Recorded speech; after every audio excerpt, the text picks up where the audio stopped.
Right now at, I knew it was going to happen. Excuse me. Good morning. Right now at 5, a church bus overturns after blowing multiple tires, leaving several people injured. It always hits you right at the start of the show, too. It can't happen any other time. We're also keeping an eye. Now it's happening to me. What's going on? Showers and thunderstorms this morning. We'll have a look at your forecast, hopefully, coming up. Plus, Kansas City, Kansas holds a candlelight vigil to honor a fallen police officer. The 4 states' most watched news starts now. Well, good morning and welcome to the KOAM Morning News. It's 5 a.m. I'm Elise Snowy. And I'm Chris Warner, and due to some technical difficulties, we may not be able to bring you ourselves. We'll have what's going on we'll swap out. We'll have the folks from behind the scenes come out, and they'll do this part, and we'll do that part. Wow, what is that? What was that this morning? It's Monday. It's Labor Day, and here we are. We are laboring. We certainly not very hard, but we are. Well, happy Monday to you all. Hopefully you had a fantastic weekend. I know we did have some rain. I feel really bad because I spent Friday telling you folks, don't cancel your Labor Day plans. It'll be all right. I can only tell you the data I have in hand, and Friday morning, it wasn't looking like we were going to get nearly as many showers and storms as we have, and we have more on the way for today. So maybe move your plans indoors for today. We're going to start that live look outside downtown Pittsburgh. Of course, it's a bit dark, but we do have scattered showers out there. Right now, Pittsburgh, you are dry, but looking at the Skywatch Storm Tracker, that probably will not last for very long. However, as we move forward, there we go. See, I told you, technical difficulties this morning. Something's up. It could be a ghost. My phone was lighting up randomly in my car like I was touching it, even though I wasn't.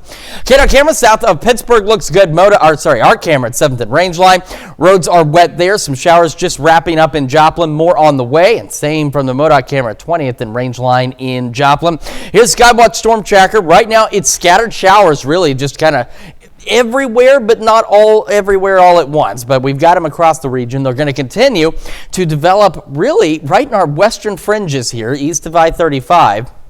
And roll east. Initially, we're just going to have some showers like what we're seeing this morning, but eventually we could get a few scattered thunderstorms here and there. We are not anticipating any severe weather, but as you can see on the future track, it won't be until late evening that we'll have an opportunity to have a break for some of us before we see a few more scattered showers and storms overnight tonight. So again, I apologize. I feel bad. But I can only go with the data I have in hand. And Friday morning we saw the scattered showers, but didn't look like it'd be nearly as many as we're getting on Friday. 68 Joplin, 66 in Pittsburgh, and across the region, temperatures into the mid to upper 60s for just about all of us. Stockton, usually one of the cooler spots, is the warm spot, sitting at 71 right now. We're going to go upper 60s by 9, mid 70s by noon. Most of us will probably top out right around the mid 70s for our highs between the clouds and the scattered showers and storms. Some of you, if you get a little more sunshine, might be a bit warmer than that, but I think right around the mid 70s is going to be the average across the area, with our rain chances gradually increasing into the evening and then eventually once again into the overnight hours. We do have more shower and thunderstorm chances on the way this week, but it does help keep temperatures in check. We'll have a full look at your forecast here in just a few more minutes. Elise? All right, Chris, thanks. Well, 8 juveniles were injured in a church school bus crash in Missouri. Authorities say the bus blew front and rear passenger side tires, left the roadway, and overturned. The bus is registered to Olive Baptist Church in Westwood. At least 2 of those hurt have serious injuries. Authorities are investigating the crash. And a candlelight vigil was held in Kansas City, Kansas to honor fallen police officer Hunter Simoncic. Simoncic was killed last week when a suspect allegedly intentionally struck him as he deployed stop sticks during a chase. The community came together to remember his service and sacrifice. And now you can stay up to date with the latest news, weather, and sports with the KOAM Plus TV streaming app. It's available on Amazon Fire TV, Android TV, Apple TV Plus, and Roku. It's also available on our news and weather apps, as well as our website. Watch live streaming anytime, absolutely free, the KOAM Plus TV streaming app. Well, the STS Foundation is a nonprofit that matches host families with exchange students.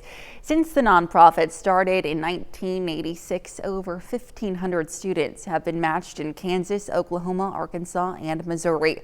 Officials from the foundation say a loving host family can impact a foreign high school student's life forever. Well, a new state law in Kansas requires schools to show a video of fetal growth, but leaves it up to the individual districts to decide how exactly to present the information. Ana Valdez spoke with some school districts about how they are navigating the new requirement.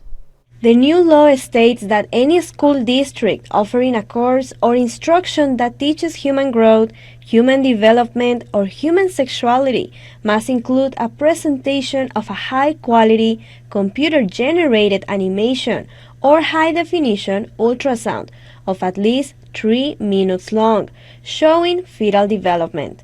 The Kansas Department of Education has mixed views on the bill.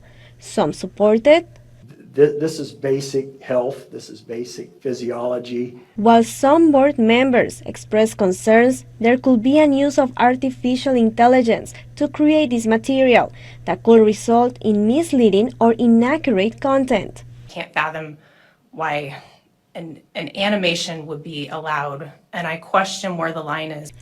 Others also warned that the vagueness of the law could open the door to possible lawsuits. Districts could find themselves in lawsuits no matter what they do, because somebody's going to say they didn't show it when they should have, and somebody else is going to say you shouldn't have shown it in that case, or you should have done something else along those lines. Even though the law went into effect on July 1st, school districts in Kansas are still working to implement the required materials in classrooms. Wichita Public Schools said they are creating their own video, while Mulvane Public Schools said they are working with the staff to comply with the new law. The law also does not specify which grade levels are appropriate or offer clear policy guidance, leaving many districts in limbo. So you have now truly left 286 school districts to have to come up with 286 policies, procedures, curriculum, video, and it just opens up a wide variety of interpretation that's going to play out. In Wichita, I'm Ana Valdez, 12 News. Education officials say the full impact of the new law remains unclear, with districts across Kansas left to navigate the requirements on their own. And that's a look at this morning's top stories and weather coming up on the KOAM Morning News. A federal judge blocks the Trump administration's plan to deport hundreds of migrant children. Plus, promising results for a new treatment that could help people who struggle to lower their blood pressure. And our tracking rain chances for today. Chris has a look at your weekly forecast. You're watching the KOAM Morning News. Time now, 5:07. We'll be right back. Well, topping Nation Watch, more than 70 unaccompanied minors from Guatemala should be back in the custody of the Department of Health and Human Services this morning after a judge's orders stopped deportation planes from taking off yesterday. It's the latest battle in the Trump administration's immigration crackdown. Yesterday, Homeland Security Secretary Kristi Noem said the administration is looking to surge immigration enforcement in the coming days in multiple U.S. cities, including Chicago. CBS News' Bradley Blackburn has more from New York. The Trump administration's plan to deport hundreds of migrant children to Guatemala was temporarily blocked by a federal judge. The ruling came as dozens of unaccompanied minors were already sitting on planes in Texas, awaiting departure Sunday morning. A Justice Department lawyer says one plane may have taken off, but later returned. The government had argued that the children's parents had requested to be reunified with them, but lawyers for some of the children said that's not the case, and that some of the minors could face abuse, neglect, or persecution if they are returned. Relatives of some of the children had gathered in Guatemala City. This man says his nephew fled the country out of desperation and is hoping to stay in the U.S. to study. We haven't taken anything off the table. Homeland Security Secretary Kristi Noem told CBS News Face the Nation Sunday that the Trump administration is looking to step up immigration enforcement in cities around the U.S., including Chicago. This as President Trump issued this threat to Illinois Governor J.B. Pritzker over the weekend regarding crime in the Windy City. He better straighten it out fast or we're coming. Pritzker on CBS News Face the Nation Sunday. It's clear that in secret they're planning this, well, it's an invasion with U.S. troops if they in fact do that. Pritzker has threatened to take legal action if the White House sends federal guard troops to Chicago. Bradley Blackburn, CBS News, New York. On CBS News yesterday, Governor Pritzker also suggested that President Trump could have other aims for sending the National Guard to U.S. cities instead of fighting crime. Now, a White House spokesperson called those claims absurd. And still to come, from horror sequels to music breakups to festival premieres, entertainment news is buzzing. We'll take a look at the stories making headlines in Hollywood, plus rain chances in the 4 states. Chris has another look at your Monday forecast.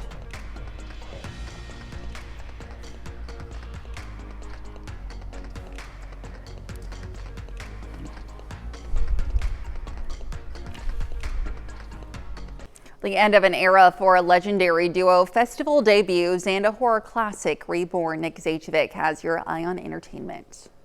Nearly 2 decades after his first foray into the franchise, director Christoph Gans is returning with Return to Silent Hill.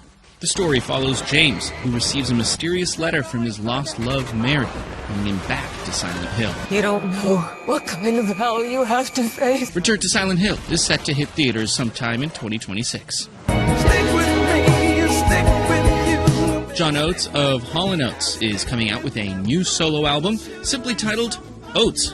The project marks a fresh chapter for the pop icon who says the legendary run of Hall & Oates has officially come to a close. No, that's Daryl and I have agreed to amicably separate our business interests, and we are now just pursuing our individual artistic destinies, whatever that might be.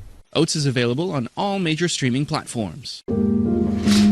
This is the house where I live. And dark comedy The Souffleur, starring William Dafoe, premiered at the Venice Film Festival over the weekend. It follows a longtime manager of Vienna's iconic Intercontinental Hotel, whose life spirals into absurd paranoia after learning the property is being sold to a developer. That's your Eye on Entertainment. Nick Zajovic, CBS News, Los Angeles. All right, let's take it over now to Chris for a quick look at your forecast. Yeah, I got a live look from downtown Pittsburgh right now. And again, dry for the moment, but more showers on the way and scattered showers and storms expected throughout the day for our Labor Day. We'll have a full look at your forecast, break down our rain chances today and our future rain chances when we come back. Time now, 5:17.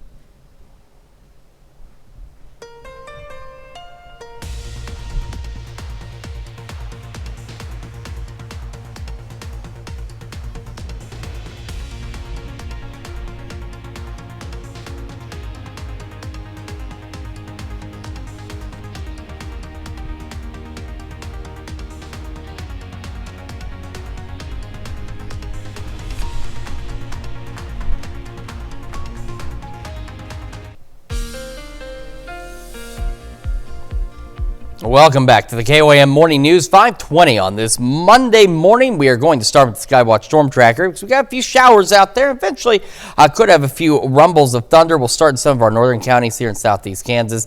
I got not anything too crazy going on, but we got some light showers from Mound City back around Burlington, in between Yates Center and Iola, stretching down 169 into the Chanute area, just to the west of Erie. Erie, you're probably starting to get some light showers now. Parsons as well as Mound Valley. Girard, Pittsburgh, you got showers on the north side, eventually a few more of those pushing in. Some in southern Cherokee County, Labette County, we've got scattered showers throughout. Miami, you're getting in on some decent showers as well. Then we've got Newada, Washington counties are dry at the moment. We got some heavier showers back into parts of Chautauqua County. And eventually, like I said, we'll get some scattered thunderstorms in there as well. Not expecting anything strong or severe with this particular activity through this morning or through the rest of our Labor Day, but unfortunately, we are looking at, again, since I last saw you on Friday, we're looking at better rain chances throughout the day today than we were a few days ago, but that's all right. We need the rain. It just would have been nice if it could have held off until we're back at work, where we're in the office looking at the window, seeing the rain fall, but it's not impacting what you're doing inside. But it's not going to be the case. We'll have scattered showers, thunderstorms throughout the day today. So it's not rain everywhere all at once, but there will be rain for just about all of us through the day. We get a little break by late evening before we see additional shower and thunderstorm development. Initially, it should be isolated overnight, and then we'll get a few more isolated to widely scattered showers and thunderstorms as we head into Tuesday morning.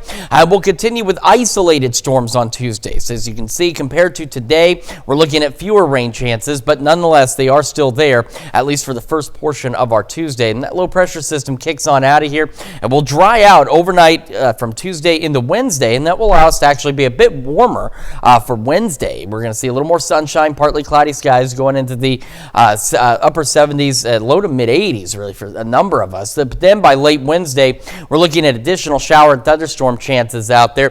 There's some discrepancies on exactly how it plays out, but you see how we got that wind shift line. We've got a cold front coming through Wednesday, late evening into the overnight, and we are expecting the potential, at least, for a line of showers and storms that may develop, and that could bring us a chance for some strong to low-grade severe thunderstorms as we head into late Wednesday and very early Thursday. So something else that we will keep an eye on for you as well. Through the morning, though, again, scattered showers, few rumbles of thunder out there. Temperatures eventually starting into the upper 70s, making the low 70s, even low to mid 70s by 11 o'clock this morning. As I mentioned earlier, we're looking on average at highs right about the mid 70s. So a thing to remember, maybe if you haven't been with us in the morning before, is we've got 15 counties on our weather coverage map. We have 15 counties with a number of communities in between. It would take days. We could make an entire weather channel to go county by county. So this is an average. Some of you, a little more cloud cover, a little more rain, might be a little cooler. Others, if you get a few more breaks in the clouds, a little more sunshine, might be a little warmer than the mid 70s, but on average about the mid 70s. Southeast winds 5 to 10. Winds will be calm overnight. Scattered showers, thunderstorms will continue. Eventually becoming a little more isolated overnight, falling back into the low 60s, maybe some upper 50s. We'll have a few isolated storms through the day Tuesday, but most of us will be dry, it's looking at this point. That'll allow us to warm up a bit too. Upper 70s, low mid 80s Wednesday. Most of Wednesday again dry. It won't be until late Wednesday, and we'll see some scattered shower and thunderstorm chances that might last into early Thursday morning. More pop-up storm chances by Friday. Some additional rain chances next week. So we have another brief warm-up where we get upper 80s near 90, and then we'll cool right back down again into the upper 70s and low 80s for next week. That's Check Your Forecast. We're going to send it over to Elise now with Health Watch. All right, Chris, thanks. Well, researchers may have solved the mystery of why some women with no risk factors have heart attacks and strokes. A Mass General Brigham study looked into cases of heart attack and stroke among women who don't smoke and don't have high blood pressure, high cholesterol, or diabetes. They found that inflammation may be linked to these cases, and they say treating the inflammation could lower their risk of heart attack or stroke by 38%. Well, preschool-age children are being prescribed ADHD drugs too quickly. A Stanford medicine study found that many 4- and 5-year-olds were being given medication very quickly after being diagnosed with ADHD, with more than 40% getting a prescription within just 1 month of their diagnosis. Researchers recommend children this young first receive 6 months of behavior therapy before starting medication. ADHD medications can cause more side effects in young children. Promising signs for a new treatment to help people who haven't been able to lower their blood pressure. A University College London study found a pill called Baxdrostat helped 4 in 10 patients lower their blood pressure to healthy levels. High blood pressure affects more than 1 billion people globally and raises the risk of heart attack, stroke, and death. Well, every year in the country, 1 out of 10 children is diagnosed with attention deficit hyperactivity disorder, or ADHD. Now, a new Stanford study out finds that young kids often get medication for the condition soon after the diagnosis. That is contrary to guidelines from the American Academy of Pediatrics. Elaine Quijano has been looking into this and has more. A study led by Stanford Medicine examined the health records of nearly 10,000 children under the age of 5 who were diagnosed with ADHD. ADHD, attention deficit hyperactivity disorder, is a disorder characterized by difficulty paying attention, or what we call hyperactivity, which is sort of like kids who have a hard time sitting still. They have a lot of energy. Jamie Howard of the Child Mind Institute specializes in treating anxiety and mood disorders in children. She was not involved in the study. What do clinical guidelines recommend for treating ADHD in young children? We like to start out with behavioral interventions. We always want to start with the lowest possible harm. The Stanford study found nearly 70% of those children who were diagnosed were prescribed medications, most often stimulants, such as Ritalin, which can help children focus their attention and regulate their emotions. And the turn to medication came quickly. About 4 in 10 were prescribed drugs within 30 days of diagnosis. I think that people have an association with ADHD and stimulant medication, but there's actually a lot more than that. And we want to give kids the opportunity to use these other strategies first. And then if they need medication, it can be incredibly helpful for a lot of kids. The vast majority of the young children diagnosed with ADHD, 77%, were boys. If you're a parent and your child has been diagnosed with ADHD, what are the questions you should be asking? What specifically might my child need in order to thrive, even with this condition? Elaine Quijano, CBS News. Let's look at some of today's top health stories. We'll be right back. Right now at 5:30, we take a look at Uniontown's Old Settlers Picnic event ahead of the upcoming parade. And we've got scattered showers and thunderstorm chances across the area this morning. We'll have a look at your forecast coming up. Plus, a look at the 60th annual Labor Day Classic over the weekend.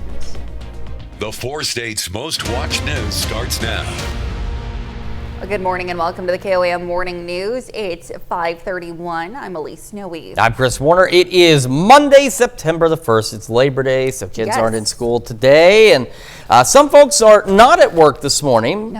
Some folks are. Yes. But that's all right. I mean, it's just another day for a lot of folks out there because there's many places still open. A lot of folks out working on Labor Day. And a lot of you are going to have to take the umbrella with you as you head out this morning because it is going to be raining and it will continue to do so through the majority of today, into tonight, and even parts of tomorrow. But let's get through our Monday first, starting with our live look outside downtown Pittsburgh, where we got more showers beginning to push into the city of Pittsburgh. We have scattered showers across the region this morning. MoDOT camera 20th and Rangeline. You can see the road still a little shiny. Had some showers out there a little earlier this morning. So again, nothing too crazy, nor are we expecting anything too crazy today or tomorrow. It's just unfortunately we're getting rain at the worst possible time in terms of it being Labor Day. For those who aren't working today, or maybe you're getting off early today and you're going to go home and do something, you might have to do it indoors. Scattered showers again across the region this morning.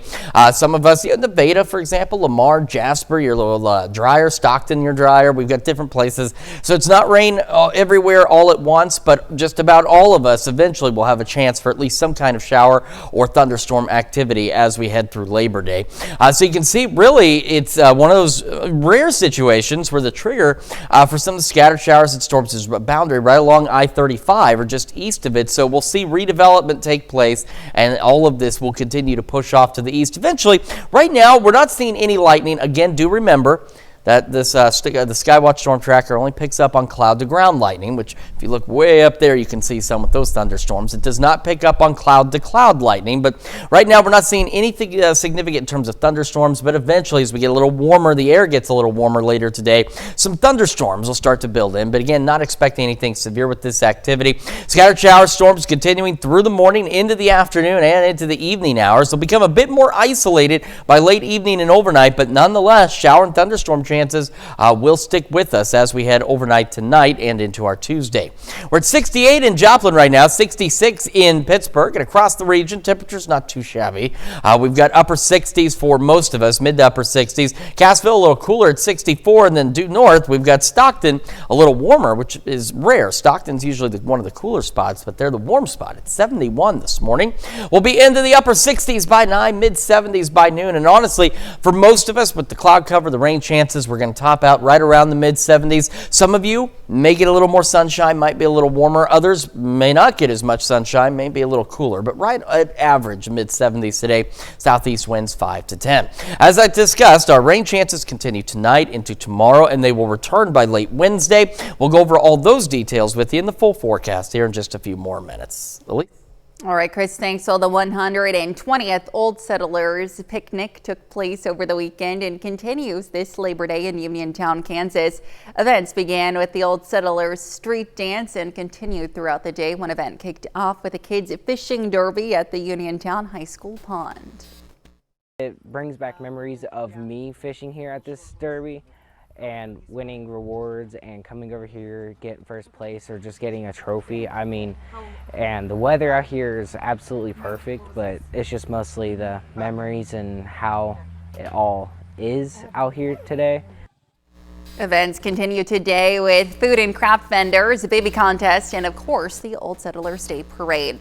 Walnut Days, the annual Labor Day celebration for the town of Walnut, Kansas, took place over the weekend. All the festival staples were at the celebration, including a bounce house and car show. A parade went through town, and folks also had the chance to participate in a horseshoe and cornhole tournament. I have family that's spread all over the area, so they all make an appearance here at Walnut Days to support me and the committee and also just support our small town. This is where I grew up. I've been coming to Walnut Days my entire life, and so just to be on the other side of it and get to be the one putting it on is a really cool thing to happen. The weekend festivities ended with a street dance.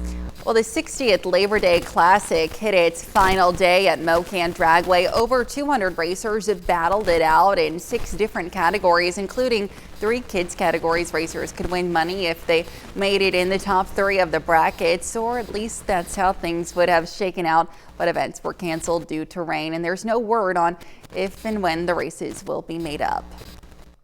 If you got a problem with your car, you need something, you just go right next door to your buddies or even people you don't know. They're glad to help. It's like a big family out here. It's my other family. You can stay up to date by following the Mocan Dragway Facebook page. Well, tires met the pavement in Pittsburgh for a car show to help a good cause. The car show was hosted by the Law Enforcement Torch Run. All proceeds from the event benefit Special Olympics Kansas. You come out and help raise money for Special Olympics and to give just to be out here. It's amazing to see how our community can just come out here and help out another brand. The Law Enforcement Torch Run has raised over $1 billion for Special Olympics across the country since 1981. And that's a look at our top news stories coming up this half hour on the KOAM Morning News. A federal court pushes back against President Trump's tariffs, calling them illegal. How he responded, that's coming up. Plus, how you could become a billionaire. What your chances of hitting the big jackpot tonight are. We'll have the latest time now, 5:37. You're watching the KOAM Morning News.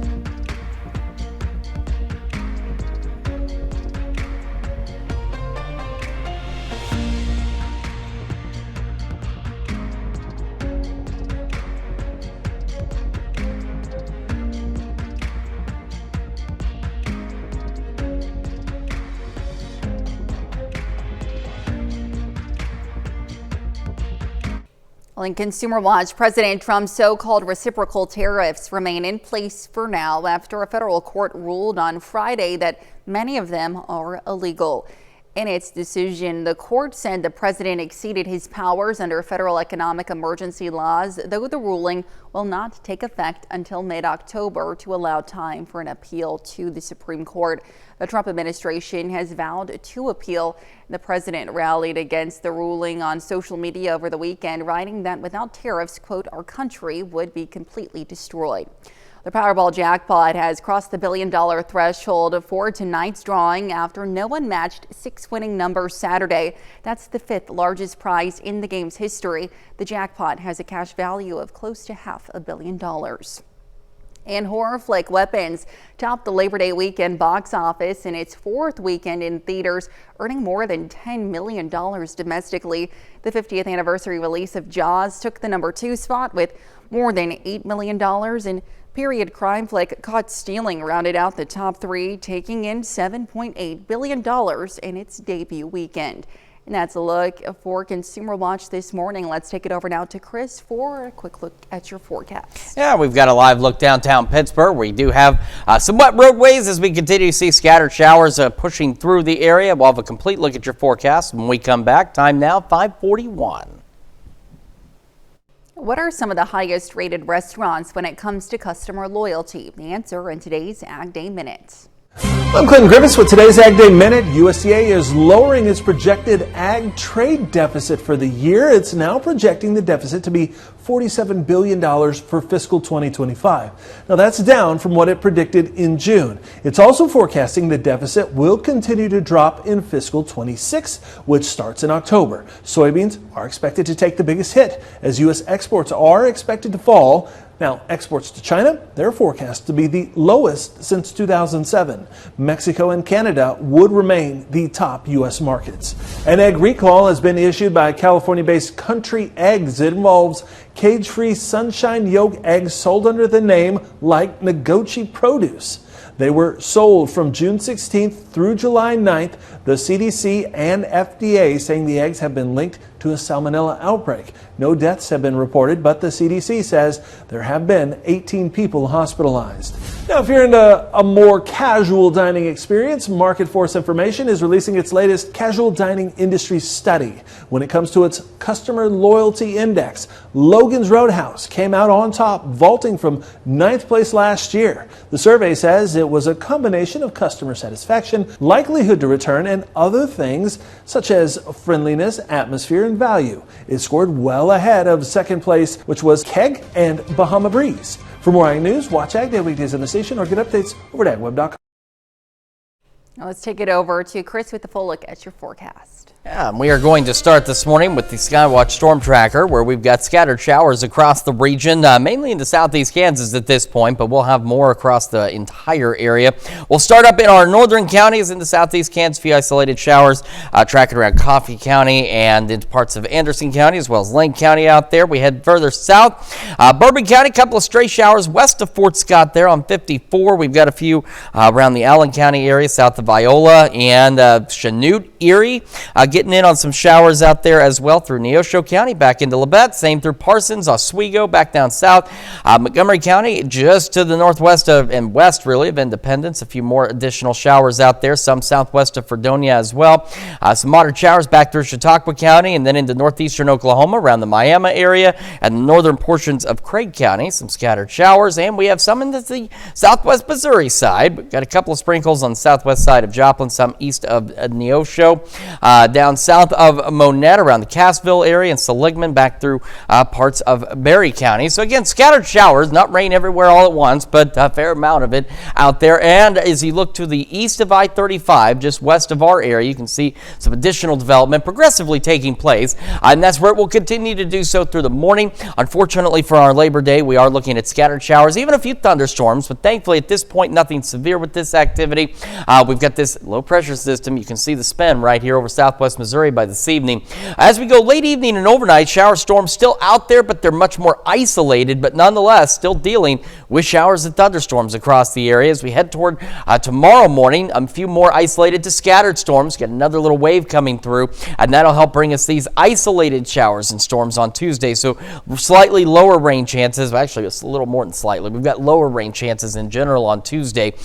Still looking at partly to mostly cloudy skies, isolated showers out there. Then we headed to Wednesday, and the majority of our Wednesday were dry. We're looking to be partly cloudy through the day, and we'll be dry. We'll be a little bit warmer with a little more sunshine out there, and so temperatures climbing low to mid 80s. But by late Wednesday, still some variables on the data, but we're looking at showers and thunderstorms increasing by Wednesday evening, let's say mid to late evening and overnight. And some of these storms could be strong to low grade severe. We've got a front that's going to push through. You can see that wind shift with those. Now here on this future track, you can see by 1 o'clock Thursday, we have the cloud cover associated with the front, but only isolated showers. But some data is suggesting we might have a bit of a line of showers and storms out there. So again, nothing significant, nothing extreme, but we could get some strong to low-grade severe storms. So this light green, again, it's just general thunderstorms, which means nothing strong, nothing severe is expected for today or tomorrow. But again, by Wednesday, late evening, we have that level 1 out of 5 risk. Now, for some of eastern Kansas,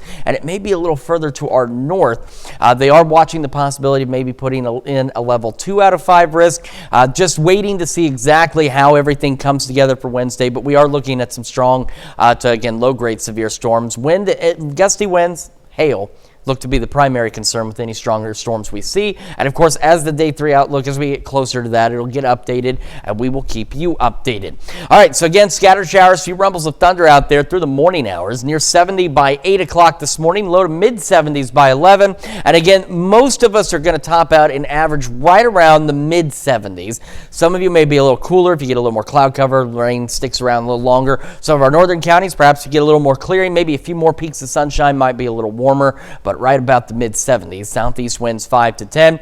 Isolated to scattered shower storms overnight tonight and through the evening, back down in the upper 50s, low 60s with calm winds. Again, isolated storms for our Tuesdays to a bit warmer, upper 70s, low to mid 80s. Wednesday evening storms carrying into very early Thursday. Thursday's not too bad. Some pop-up storms Friday. This upcoming weekend, hot, maybe an isolated storm or two on Sunday, but then we come right back down. More shower and thunderstorm chances to kick off next week. Temperatures back into the upper 70s and low 80s. Let's check your forecast. We're going to send it over to Elise now with sports. All right, Chris, thanks. Well, Travis Kelce and Taylor Swift were spotted together at Arrowhead as Nebraska edged out Cincinnati 20-17. The Cornhuskers took a 13-3 lead into halftime after Dylan Raiola found Nyaza Hunter in the end zone. But Cincinnati fought back in the third, cutting the lead to 3 on a Brendan Sorsby touchdown run. In the final minutes, Nebraska's defense sealed the win with a late interception in the end zone, preserving the 2017 victory in front of some celebrity fans. Last night, Missouri Southern football won its first season opener since 2013. Let's take another look at the Lions' win over Midwestern State. We've been waiting all summer long to find out who the Lions would suit up as starting quarterback, and the answer is a little surprising. True freshman Tillman Martin is Southern's QB1 for week 1, and he did not disappoint. In his very first game action, Martin led the Lions on a 14-play, 78-yard touchdown drive, and he didn't slow down from there. In the second quarter, Martin would throw his first collegiate touchdown to give Southern the lead. He finished the day completing 17 out of 22 passes with 164 yards and a touchdown. But you can't talk about the Lion offense without mentioning the rushing attack. As a unit, Missouri Southern rushed for nearly 300 yards and 3 touchdowns.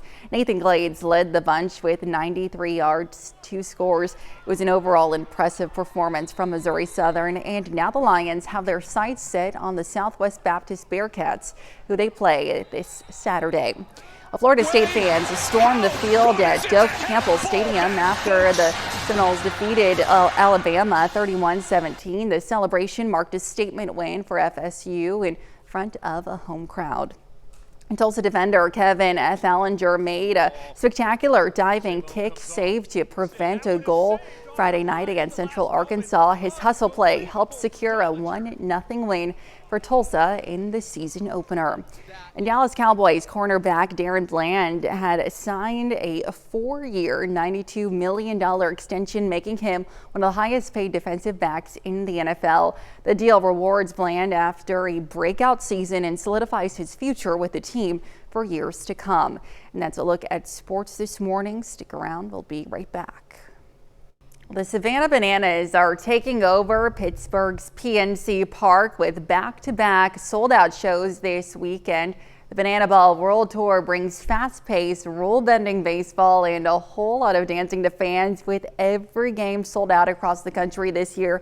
2 local natives, Ryan Cox and Alex Ziegler, are on the Bananas roster as the team faces the Texas Tailgaters, giving Pittsburghers a front row seat to the baseball craze that's sweeping the nation. Well, in downtown Miami, the 60-story Paramount Miami World Center is celebrating the start of college football season with a 700-foot-tall animated light show. The display features the world's tallest passing quarterback, a 300-foot University of Miami logo, and a gold and blue Notre Dame emblem, all to honor last weekend's showdown between the Hurricanes and the Fighting Irish. It is certainly impressive what they're able to do with like those jumbo screens and everything like that, like the shows and displays they can put on. It's just it's fascinating. You can attach them to buildings and I can only imagine what the future will look like. We'll probably have those floating billboards like they had in Futurama or something like that at some point. As for us, though, no floating billboards, just rain and some floating leaves going down the roadways, as we'll have scattered showers and storms as we're seeing this morning.